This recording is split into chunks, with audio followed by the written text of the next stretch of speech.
Começa agora o programa Transição e é com muita alegria que contamos com a sua audiência. No programa de hoje vamos falar sobre as mortes de crianças e jovens. Por que Deus permite a morte de crianças e jovens? E o que acontece quando essas crianças e jovens despertam no mundo dos espíritos? No caso da jovem Eloá, brutalmente assassinada pelo ex-namorado, ela nasceu predestinada a morrer de forma tão trágica?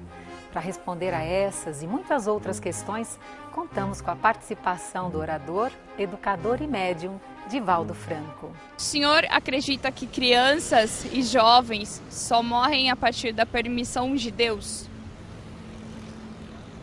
Que pergunta difícil. Deus, eu acho que ele está ocupado com outras coisas. Eu acredito que sim. Eu já senti na minha própria pele. A gente está tomando essa atitude sozinho. Olá, Divaldo, seja bem-vindo. Muito obrigado. Divaldo, por que muitas pessoas perguntam por que Deus, muitas vezes, leva as crianças que são ainda pequenas à desencarnação? Porque ainda quando são jovens ou adolescentes, eles sofrem ainda mais. Como o Espiritismo vê as mortes prematuras? Allan Kardec, em O Livro dos Espíritos, a nossa obra básica, dedica todo um capítulo às mortes prematuras, particularmente de crianças. Merece considerar que a criança é apenas juvenil no corpo, mas o espírito que ali se encontra é velho e traz toda uma herança das suas encarnações passadas. Muitas vezes um suicídio, em que o indivíduo partiu antes do tempo, deixando de completar um período, reencarna-se e logo retorna para que aquele período seja estabelecido dentro do equilíbrio. E os pais, que ficam com o coração dilacerado, podem ter sido contribuintes daquele ato insano. Eu recordo, por exemplo, que há algum tempo a pessoa desejava casar-se com outrem de posição social, econômica ou racial diferente, e a família obstinadamente negava-se.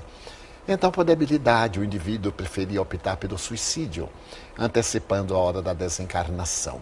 Esses pais retornam, recebem aquele ser que vai ser completista no tempo e experimentam a grande dor da saudade. Mas quando olhamos a vida do lado espiritual e a terrena, muito relativa, então deveremos considerar que o reencontro no além será de natureza imortal, portanto compensador. É de dizermos a esses pais que ao invés do desespero, a esperança, que ao invés da agonia, da angústia, a confiança irrestrita em Deus e a oração.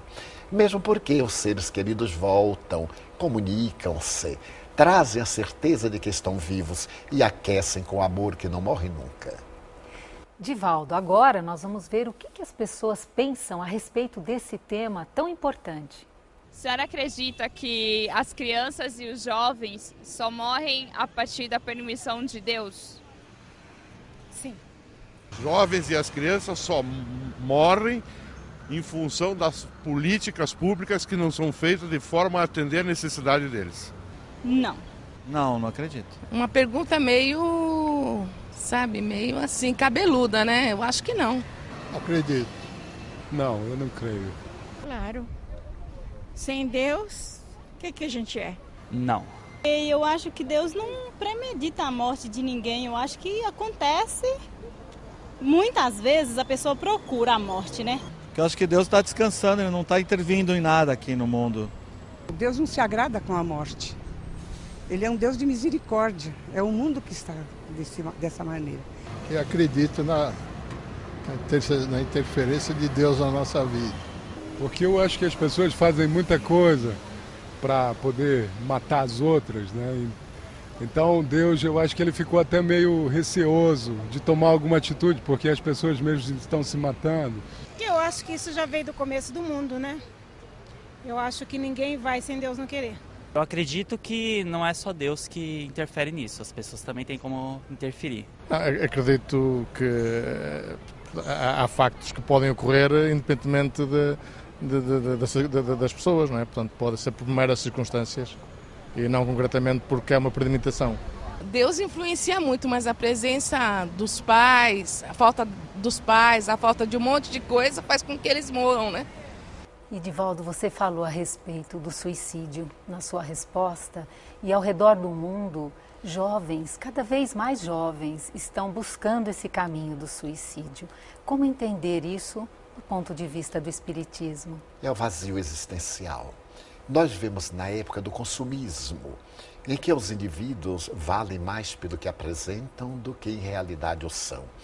E, por consequência, os jovens estão perdendo os padrões de comportamento, porque a sociedade, de certo modo, desde os anos 60, vem sendo abalada profundamente nas suas raízes, o que dará lugar certamente a uma nova ética. Aqueles espíritos fragilizados, que ao enfrentar as vicissitudes de uma vida competitiva, em que a beleza momentânea, o sexo desvairado, a droga, constituem mecanismos de fuga, não resistindo às impressões da luta, optam pelo suicídio. A misericórdia divina compadece-se, porque não se trata de um suicídio por ódio, mas sim por falta de valores sociais, desencanto pela vida, frustração, depressão profunda, transtorno do pânico e outros fenômenos psicológicos.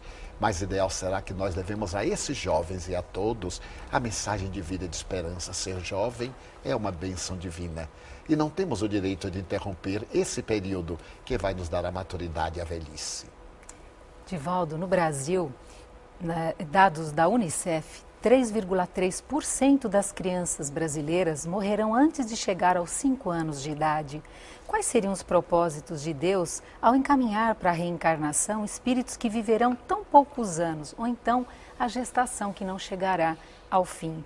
Porque as crianças desenvolvem doenças graves, como câncer, AIDS e outras. São problemas de reencarnações transatas. Nós deveremos considerar que Allan Kardec disse que a função da reencarnação é intelectualizar a matéria. Esses espíritos, alguns ainda em fase primária do desenvolvimento, na hora da grande transição, vêm ter a sua chance e resgatam aqueles débitos através das enfermidades degenerativas, pelas dificuldades ambientais, socioeconômicas e em face também da injustiça social que vige no planeta. Quando nós nos voltarmos para a verdadeira fraternidade e procurarmos contribuir para o bem geral, naturalmente essa incidência diminuirá muito.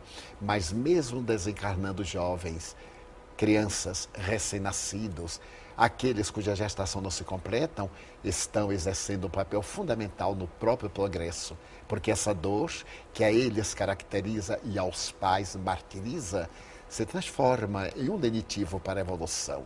A dor não é apenas um ato punitivo. É uma bela mensagem no Evangelho segundo o Espiritismo. Uma veneranda entidade diz: ó dor bendita, porque através dela nós despertamos para reflexões muito profundas.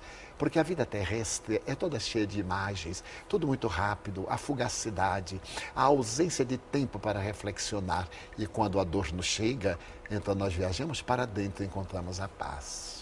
Divaldo, tem sido comum nos jornais apresentarem notícias como a do menino João Hélio, que no Rio de Janeiro foi arrastado pelo cinto de segurança, e também no caso da adolescente Eloá, que foi assassinada pelo seu ex-namorado. Como encarar, como ver, como analisar e refletir à luz do Espiritismo esses casos? Constatamos quão primária é ainda a cultura terrestre. Allan Kardec estabeleceu que a Terra é um planeta inferior, porque os espíritos que a habitamos ainda somos inferiores. Isso naturalmente não justifica, mas esclarece que nesse contubérnio de paixões, muitas vezes vêm espíritos até nobres, para servir de exemplos para outros, como no caso da criança que comoveu praticamente o mundo e quem leu, tornando-se um verdadeiro mártir de mentes desarvoradas. Ele conclui uma etapa muito dolorosa e deixa uma lição profunda de amor ensinando solidariedade. No mais recente, em Santo André, nós vimos também um disparate. Vemos aí uma questão terrificante. Todos agora se voltam contra o criminoso, mas é um psicopata.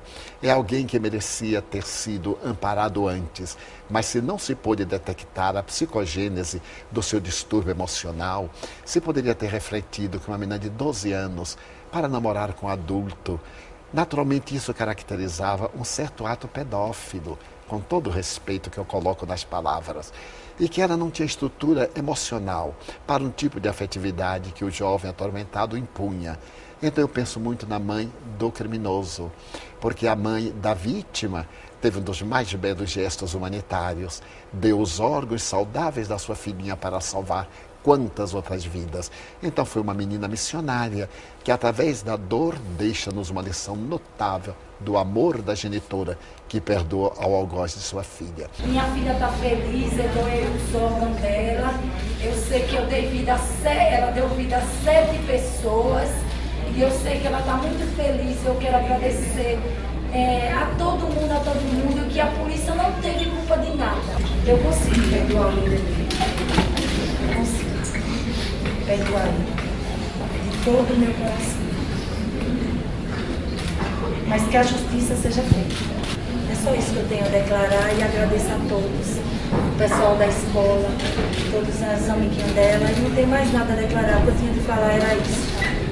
Então o Espiritismo explica que são fenômenos muito complexos de reencarnação.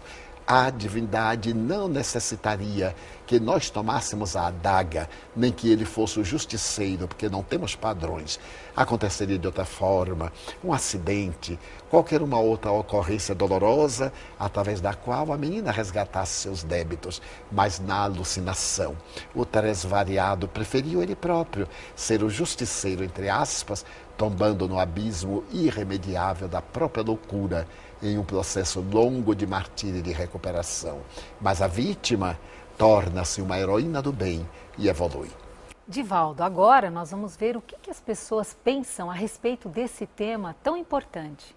No caso da Eloá, ela morreu devido a uma fatalidade ou devido que ela já tinha cumprido a missão dela? Não, uma grande fatalidade. Por isso que... Eu acho que o mundo tá muito sujo, tá perdido o mundo, é isso. Eu acho que foi fatalidade, né? Porque fazer isso, né? O cara, eu acho que foi fatalidade mesmo. Eu acredito que cada um tem o seu tempo. Eu acho que eu fico mais ou menos em cima do muro nisso daí. Porque pode ter sido fatalidade, como eu acredito que não tenha sido. Eu acho que foi mais um acerto de contas. Então acho que o dever dela aqui já foi cumprido, né? Eu acredito que ela tenha cumprido, mas de qualquer jeito é uma fatalidade. Fatalidade, e o pai que mata, eu acho que a lei de Deus existe e a filha também morre do mesmo jeito que o pai é matador. Foi uma fatalidade. Acho que com certeza uma fatalidade. Ela passou por um período de sofrimento e eu acho que, não sei, ela não merecia. Eu acho que foi uma fatalidade, talvez. Eu acho que deveria ter evitado. Eu acho que poderia sim ter evitado. Acho que a morte, assim, ninguém merece porque já cumpriu a missão. Se ela cumpriu, tinha que ter sido uma morte diferente. O que acontece, Divaldo, quando uma criança em tenra idade acaba indo à desencarnação? Como fica o seu espírito na erraticidade? Logo no princípio adormece.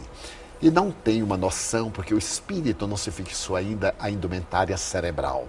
E ao despertar, sempre o espírito generoso da família e benfeitores do mundo maior acodem e com o mesmo carinho maternal despertam para a realidade e dão-lhe notícia de que a vida continua. Podem manter o contato através dos sonhos com os pais, com os amigos, mandar mesmo mensagens, como ocorreu através do venerando médium Francisco Cândido Xavier, porque o espírito recobra, de certo modo, a identidade anterior de adulto, não ficando naquela fase infantil.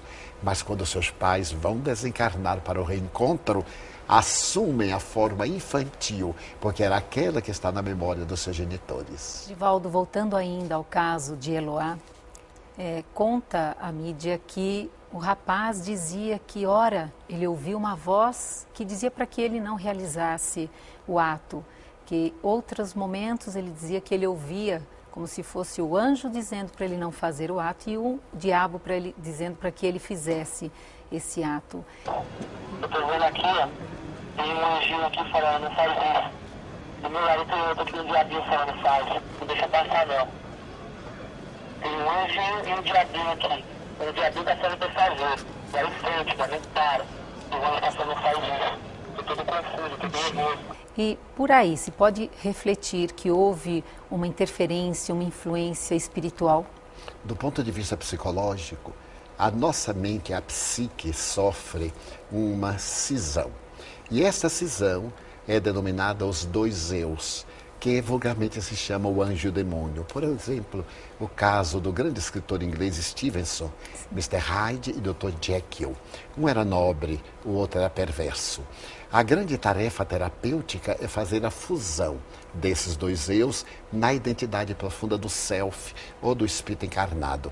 É provável que ele tivesse essa dicotomia mental. Um momento ele desejava ser útil, mas no outro a sua ancestralidade primitiva predominava. Mas isso não justifica o crime hediondo. E mesmo que ele estivesse sendo vítima de entidades perversas que o levaram à atrocidade depois de mais de 100 horas de um cativeiro perverso e cruel, ele foi quem abriu a porta às entidades. Porque senão nós justificaríamos os nossos atos criminosos, transferindo a responsabilidade para os espíritos. Interferem sim os espíritos em nossas vidas, dentro do padrão moral de cada um de nós. Por que ele optou pela voz demoníaca na sua colocação, não pela voz angélica? Porque os seus sentimentos não eram saudáveis. Nivaldo, no Brasil, uma pesquisa da Unicef revela que crianças e jovens entre 10 e 19 anos, 60% acabam tendo mortes trágicas ou por acidentes, atropelamentos, homicídios. Como entender esse contexto nacional, Nivaldo? É universal, digamos, é terrestre. Allan Kardec estudou a problemática nas leis morais. As leis morais de O Livro dos Espíritos são tão fascinantes. É o terceiro capítulo, ou melhor, o terceiro livro. Elas são baseadas na lei de amor. Na lei de amor, Allan Kardec desdobrou-a em 10 outras leis, entre as quais a lei de destruição. Quando nós vemos o fenômeno como os tsunamis, os movimentos das placas terrestres chocando-se, as calamidades sísmicas e outras, perguntamos por quê? Porque morrer é um fenômeno natural e essas mortes coletivas trazem à sociedade uma profunda reflexão. No caso dessas mortes juvenis, conforme os dados estatísticos do IML, nós vemos que também se tratam de espíritos que estão tendo a sua chance, porque estamos no período de transição entre o mundo de provas e expiações e o mundo de regeneração. E muitos espíritos, ainda no estágio de primarismo evolutivo, reencarnam-se para ter a sua grande chance. E normalmente, em face dos atavismos, são vítimas das injunções perversas que ainda dominam na Terra. Mas isto passará quando todos nós contribuirmos para um mundo melhor, através de um gesto de carinho, de uma ação de fraternidade, de um ato de bondade, demonstrando que a vida tem um significado psicológico e tem um grande sentido emocional. Nivaldo, quando ocorreu o acidente com o menino João Hélio, chamou a atenção uma entrevista concedida pela mãe de 2 rapazes que estavam no carro que arrastou o menino. Ela disse que não criou monstros. Muitas pessoas esquecem da dor dos pais daqueles que cometem os crimes. O que você poderia dizer a esse respeito? Que estes sim são as grandes vítimas. Porquanto aquele que desencarna nessa circunstância recebe do alto a misericórdia divina. Toda a condição de vítima, quando não existem motivos atuais, vamos encontrá-los em existências pregressas. E essa condição dá ao indivíduo a oportunidade de sublimar-se. Mas aqueles pais que ficam destroçados, estes estão experimentando as grandes provações. É necessário que nós pensemos principalmente tanto nos pais da vítima, como também nos pais dos algozes. Ninguém cria um filho para vê-lo na condição de um monstro. Essa mãe, cujos filhos foram responsáveis por esse crime hediondo que comoveu a todos nós, comoveu ao mundo, naturalmente, quanto sofre de alguém dizer é a mãe daquele monstro. Ela daria tudo para que ele fosse um cidadão. No entanto, todo este emaranhado nas leis das reencarnações fazem parte do nosso projeto de vida. Deveremos estar vigilantes desde os primórdios da educação, que os nossos filhos não são nossos filhos. Gibran Khalil Gibran, na sua bela obra a respeito do profeta, ele coloca na boca da profetisa Vossos filhos não são vossos filhos. Eles estão em nossas mãos por empréstimos e os pais devem zelar por eles desde cedo, observando-lhes as reações. Esses indivíduos que apresentam essas psicopatologias graves para os crimes hediondos revelam através de pequenos comportamentos, quando matam pássaros, quando maltratam animais, quando perturbam o pequeno gato ou o cão, quando chutam as coisas, estão revelando as suas tendências, que a pouco vão impregnando para partir mais tarde para os crimes hediondos. Hegel, o grande filósofo poeta alemão, deixou escrita uma frase que eu li no campo de concentração de Dachau. Quando se queimam livros, que foi o primeiro ato de Hitler contra os judeus, logo mais se queimarão pessoas. Quando nós notarmos essas manifestações inabituais, deveremos trabalhar a educação. Embora alguns psicólogos digam que a educação nada pode fazer, porque a problemática é genética, nós, os espíritas, sabemos que a genética oferece as possibilidades e a educação dá os instrumentos para uma vida digna e saudável. Então, os pais, desde cedo, devem vigiar as tendências e corrigi-las com amor e não se tornarem coniventes, quer por comodidade, quer por ignorância ou quer para não criar problema no relacionamento pai-filho. É necessário vigiar com amor e disciplinar. E já que você está falando sobre os pais, como os pais podem identificar a questão da tendência suicida no filho? O que o pai pode fazer quando percebe isso acontecendo em casa? De imediato levar ao especialista. Nós temos uma acomodação, principalmente os latinos e nós brasileiros, de achar que é uma coisa transitória. A tristeza é um fenômeno saudável, mas quando ela se prolonga, transforma-se numa forma de melancolia. E essa melancolia pode dar um salto para um surto depressivo. E de momento o indivíduo busca o suicídio porque a vida não lhe tem nenhum sentido. Aos primeiros sinais, a insônia, o sono interrompido durante a noite, os pesadelos fortes, a tristeza periódica, são sintomas que denotam uma probabilidade futura de depressão e de uma fuga terrível pelo suicídio. Então vale a pena levar ao especialista na área da psicologia, da psiquiatria e também levar a uma instituição espírita para que esta contribua com os recursos psicoterapêuticos que a doutrina dispõe ao alcance, os passes, a água magnetizada, a oração, a desobsessão. Porque muitas vezes há influências espirituais, mesmo na idade infantil, juvenil, que nos parece tão risonha, mas repetindo a visão de que é um espírito velho, comprometido, os seus adversários vigiam-no. E através de providências preventivas, poderemos evitar as tragédias do cotidiano. Divaldo, retornando ao caso de Eloá em Santo André, houve uma comoção social. E no enterro dela, inclusive, um número muito grande de pessoas. Eu pergunto a você, qual é a postura que nós devemos ter com relação ao espírito de Eloá? Qual é a contribuição que nós podemos dar nesse momento? Primeiro, respeito e carinho. Depois, as vibrações de ternura. Passada a tragédia, não mais recordar. Porque estaríamos mandando-lhe mensagens mentais que ela passa a evocar aqueles momentos tão dolorosos. Orar. Jesus nos ensinou a orar como sendo o meio de falarmos a Deus e de meditar para fazer silêncio que Deus nos irá responder. Então a nossa atitude nessas comoções é de compaixão. Logo depois silêncio e aprendermos a lição que disso se deriva para preventivamente evitarmos outras tragédias que estão acontecendo em toda parte do mundo, porque esta é uma cópia fiel de outra que houve em outro país. E graças muitas vezes à situação divulgada pela mídia, pela grande imprensa, os perturbados mentais sentem-se estimulados, porque nas suas psicopatologias não sabem discernir. E por consequência imitam, primeiro buscando o herói, como diz na psicologia junguiana, o herói interno, ser comentado, tornar-se célebre. O que não conseguiu pelos métodos normais, vem a perturbação daquela fissão do eu, o demônio interno, para poder ganhar a glória, mesmo sem dar-se conta.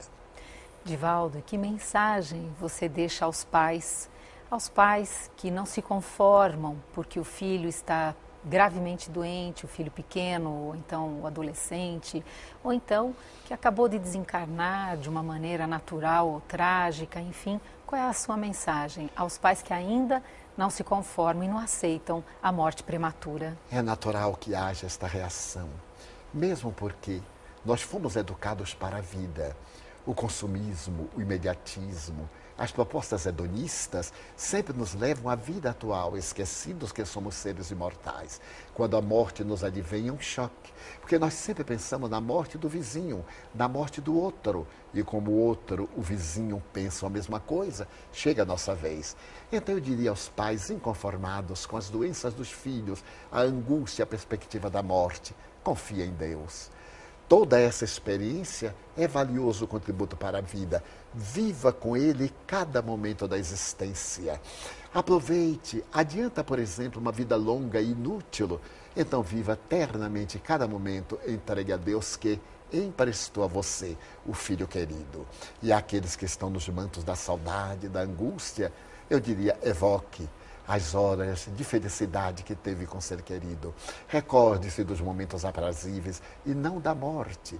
Essas evocações irão beneficiar o espírito e dar-lhe uma grande tranquilidade. Por fim, pense que você também vai morrer como eu, todos nós, o que é uma bênção. E além da cortina da carne, nós nos encontraremos no grande banquete da espiritualidade. Divaldo, por que, enfim, a morte é tão indesejada? Porque a nossa cultura, mesmo religiosa, é materialista. Sempre pensamos no bem viver. Sempre estamos preocupados em amealhar recursos para gozar. Estamos preocupados com a velhice, com a doença. Então, cuidamos de seguros, de prevenções, para que aqueles acontecimentos funestos não nos sucedam. Numa cultura espiritualista realmente digna do nome, a morte faz parte do cardápio da vida. Se diariamente nos preocuparmos que o momento chegará em que ela será a libertadora da vida, nós teremos uma outra atitude. A notável psiquiatra suíça, naturalizada americana, a doutora Elizabeth Kübler-Ross, que criou a tanatologia, ela escreve num dos seus livros que a cultura americana é tão imediatista da vida física que se procura mascarar o morto através de maquiagem, de vários recursos, para poder ocultar a figura da morte. Ela quebrou os tabus. A morte é o fim da vida biológica, mas não é o fim da vida. E graças à sua tanatologia, foram criadas equipes de pessoas para acompanhar o paciente terminal, para dar assistência à família. Quando nós nos recordamos de Jesus aos 33 anos crucificado, mas falando de vida eterna, de ressurreição, conforme ele nos veio demonstrar, nós vemos que o fantasma da morte se dilui. A grande megera cede lugar a uma alvorada de eternidade, porque morrer é uma bênção, principalmente quando cumprimos com os nossos deveres, já que a matéria se decompõe, degenera, e por melhores que sejam os recursos de estética, de cirurgia e de medicina, chega um momento em que a volta é inevitável. Daí, deveremos diariamente pensar na morte, como São Francisco. Narra que certo dia ele estava capinando o jardim e Frei Leão lhe perguntou: meu pai, se você soubesse que ia morrer hoje, o que é que você fazia? Suavemente ele diz: eu continuaria capinando o meu jardim. Obrigada pela sua companhia. O programa Transição, a visão espírita para um novo tempo, chegou ao fim. Hoje nós falamos sobre a morte de crianças e jovens. Se você ficou com alguma dúvida, se quer fazer alguma sugestão ou pergunta, envie um e-mail para a gente. Na próxima edição tem muito mais para você. Até lá!